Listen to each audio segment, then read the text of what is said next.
kaya si Governor Helen kausapin na natin. Ayun, nagka-signal na. Okay, sige. Nasa linya na natin si Gov. Gov, magandang gabi na po sa inyo. Si Henry at si Karen. Magandang gabi po, Gov. Hi, Sir Henry. Ma'am, Apo. good afternoon. Apo. Ma'am, kayo ay nasa Humalig, tama ba? Opo. Okay. Currently, nandito po ako sa Humalig. Yes, kasi ibinibida ko kay Karen ang napakagandang Humalig.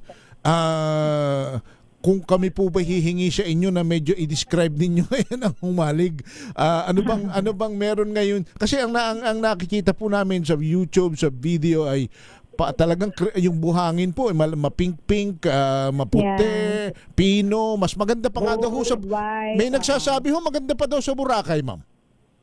Yeah. Opo. Meron po tayong option, no? Meron po tayo na areas na white talaga. And then may area po tayo na golden sand. So, ang tawag namin dito, Salibungot Beach, no? It's a beautiful island. Nasa gitna po tayo ng Pacific Ocean, ang Humalig, Quezon. Currently, dami nga pong visitors na nakasabay namin here. Nandito ako sa Salibungot Beach kasi naghihintay ako ng sunset. Wow. No, yung ating team, kasi busy na tomorrow for medical, dental, and surgical caravan. Ayan. So, pasyal po kayo dito. Ano po yan, ma'am? Salibungot Beach. It's a golden sand. Golden sand. Oo. Nabanggit kasi, Gov, kanina ni partner Henry na paminsan nagre-reflect yung sand, yung buhangin, parang nagiging rose gold, golden yellow, parang ganun daw po. Depende siguro sa reflection ng araw, no, Gov? As mentioned ko kanina, depende. Like ngayon, para siyang nag-gold and yellow gold, no? But pagkakatanghalian dito, parang nagpipink yung sand.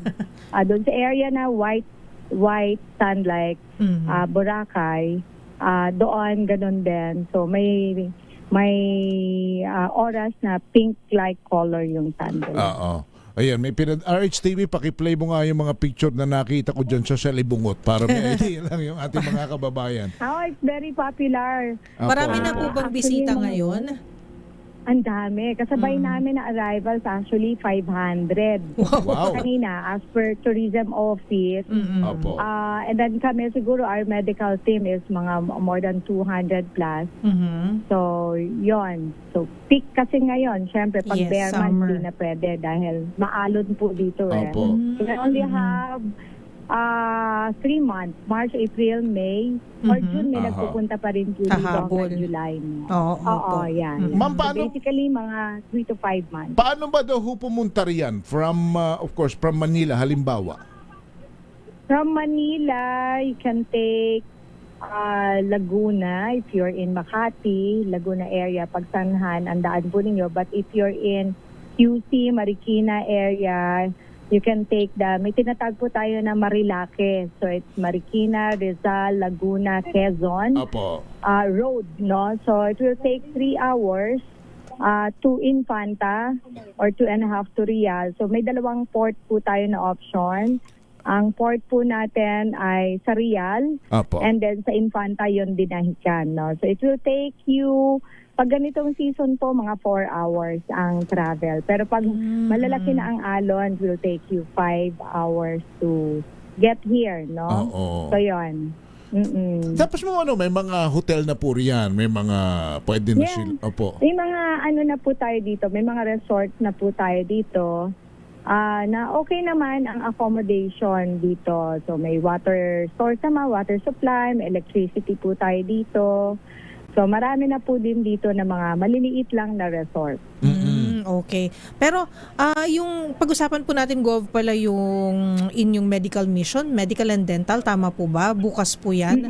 Sino po ang mga communities po na pupuntahan po natin dyan sa Humalig, Doc and Actually, Gov? Nasa last leg na po kami. Last municipality na po namin ang Polillo Group of Islands ang Humalig. So I started Tuesday sa Panukulan, then Wednesday nagpulilyo po ako, and then nag-Bordeaux po tayo. And kanina po nasa Patnanungan pero nauna ako kasi may nandito po ang DOST para doon sa aming joint project.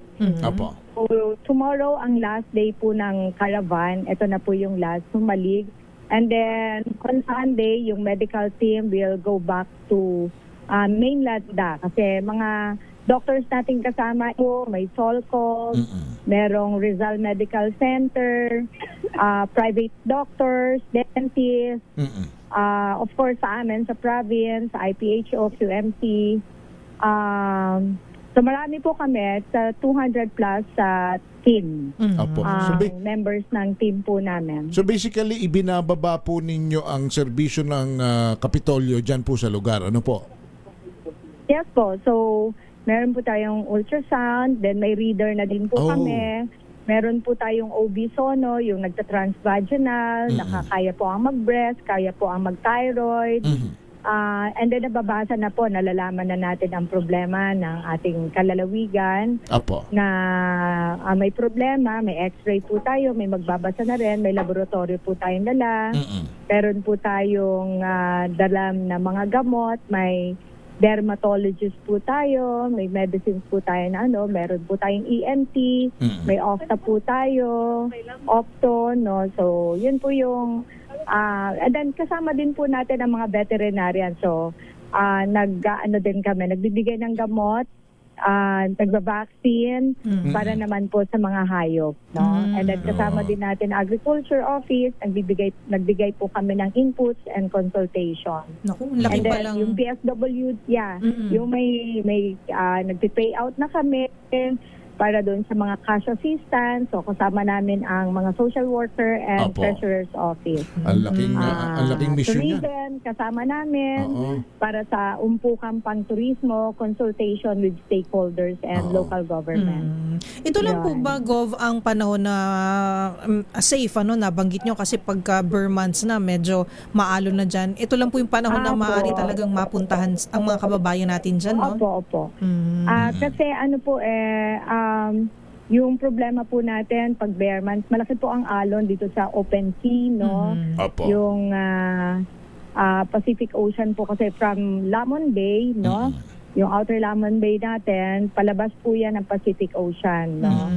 So, talagang malaki po ang alon, asing malaki. So, of course, sa mga baguhan, ay takot sila. But for us na sanay here, na experience ko na yung malaking alon at talagang nakakatakot. So na-experience ko na rin yun na pagpunta dito kasi nagbabiyahe lang naman ako sa bangka going here. Pero Gov, paano po kung may emergency, yung mga, kunyari, pasyente po na galing dyan, na may biglaang nagkasakit at kailangan itakbo po sa ospital?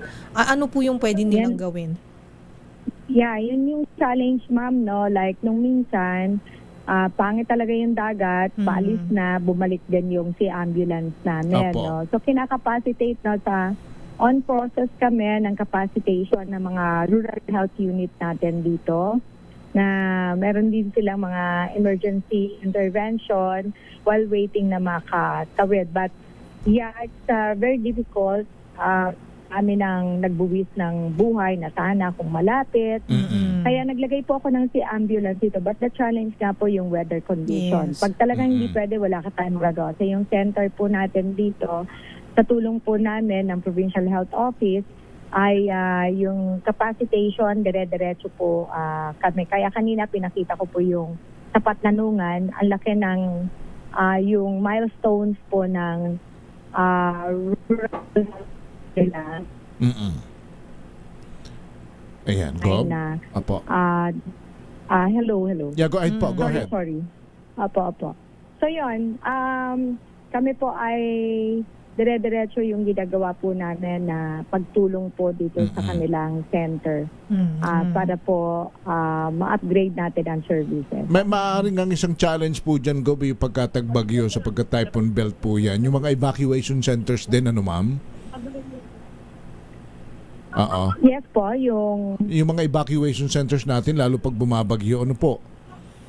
usually pong ginagamit ng barangay dito na evacuation, yung mga schools po nila dito or yung mga disaster building or basta yung mga konkreto po nila, mostly schools po. As of now, wala pa po dito na evacuation center. Pero nakapropose po kami sa OCD ng evacuation center kasi currently may ginagawa na po sa Ayun. Panukulan. Very good. And then nag-validate po sila, may gagawin po sa Bordillos tsaka sa Polillo. And then ito na po yung dalawa na last natin na binabalidate nila, Patnanungan and Humalig. So Ayan. hopefully makonsider po ng OCD and DPWH yung construction here. Oh, baga that should be a national government project, ano po, pa yung ganyang mga kalalaki ng mga evacuation centers. Ma'am, yung if I'm not mistaken, the PCSO also anong tawag po, approve your request yata na magkaroon kayo ng ambulance pa, tama po ba? Si ambulance? Hindi po, landing craft Landing, po yung nag-grant sa amin. Pero sa ano po yun? Sa Alabat po yun. Okay. No, so hopefully before end of the year ay may award po sa amin as promised po ni GM Robles, and dalawang land ambulance po yung hindi pa lang po na turnover but we'll schedule the turnover. So we're thankful to PCSO po. Sa Alabat. Alright. Ma'am, kami po yung nagpapasalamat sa inyo. Baka mayroon lang po kayong importanteng i-announce bago po namin kayo pakaulan. Alam namin busy po kayo riyan. Well, sobrang init. Napakainit po dito. So drink a lot of water. So yeah, yun lang po. Maraming salamat po. Okay. Gov, salamat po ng marami. Ingat po kayo riyan. Thank you, Gov. Alright.